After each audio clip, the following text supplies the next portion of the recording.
For this video, I thought I'd show you how I'm going to decorate the top tier of a wedding cake that I'm making. So for this one, I've just iced a cake, plain white, and then I've iced the board with some ribbon round. Now I do have a video for icing the cake, so if you want to watch that first, you can do.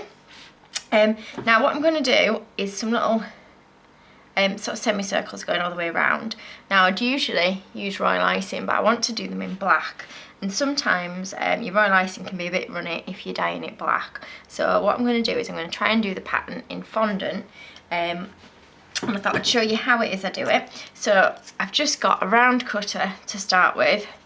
And what you want to do is just work out how low down you want like your semicircles to come. So what I've done here is I've put a little black mark in either side of my cutter where I want it to go. So when I line it up on the cake, I'm going to line those lines with the top edge of the cake so that when I put it all the way around, I know it's going to be even, okay? So I'm going to change the camera angle so that hopefully you'll be able to see what I'm doing a bit better. Okay, so I've got my cutter, and looking at these little guidelines, they're going to go level with the top of the cake. And what I'm going to do is just push that, not too hard, into the cake like that so that you get an indentation. Now, you don't have to do it this way, you can ice straight onto the cake, but I find it easier to put guidelines on. So again, line your black mark up with the other one. And then just press in like so. Okay, and you can do that all the way around. Now when you get to the back, you'll find that you've not quite got an even one. So what I'm going to do is, rather than try and put that in, I'll do this one freehand and I'll just fill in that space.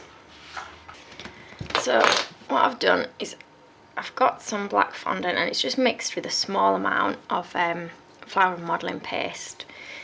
And I'm just going to mix it until it becomes quite soft. Now you might find that you need to add some Trex to it.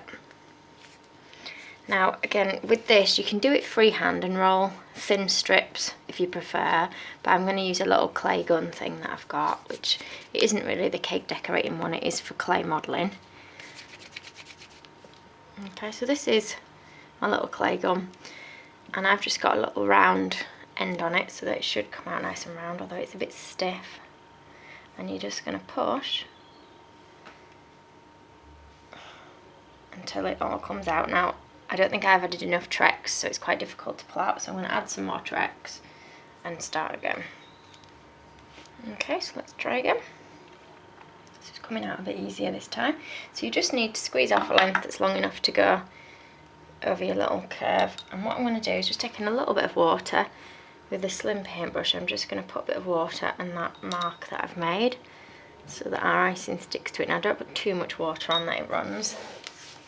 Okay, I'm going to take either end of this and I'm just going to place it so that it kind of falls within that line that we've made, and I'll just drop it down on the top, and then I'm just going to gently with my finger bring it into place so that it's fitting in that groove.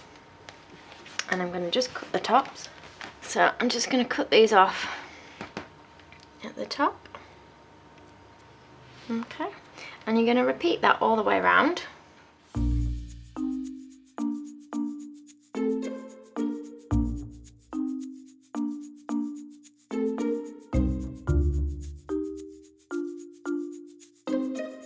So now we've done that, what we're going to do is we're going to add a little bit of patterning to each one. So we're going to keep it quite simple. So what I'm going to do is just wet my cake, or you can use edible glue, just under this little point here.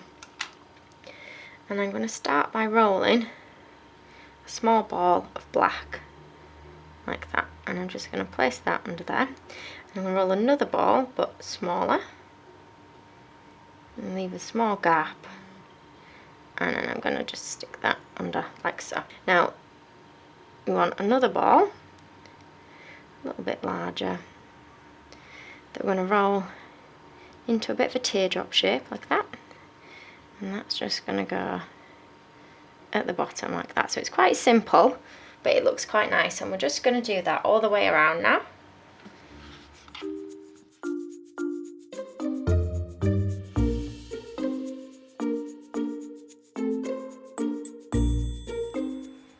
Okay, so I've gone all the way around now with that patterning, and I'm just going to add it to the cake. So I'll show you a picture of the cake as well, so you can see what that looks like. And thank you for watching.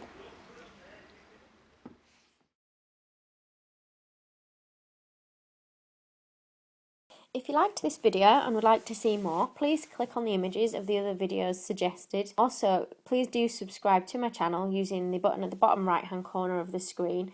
You can also visit my cake website and my Facebook page to see more cakes and ideas.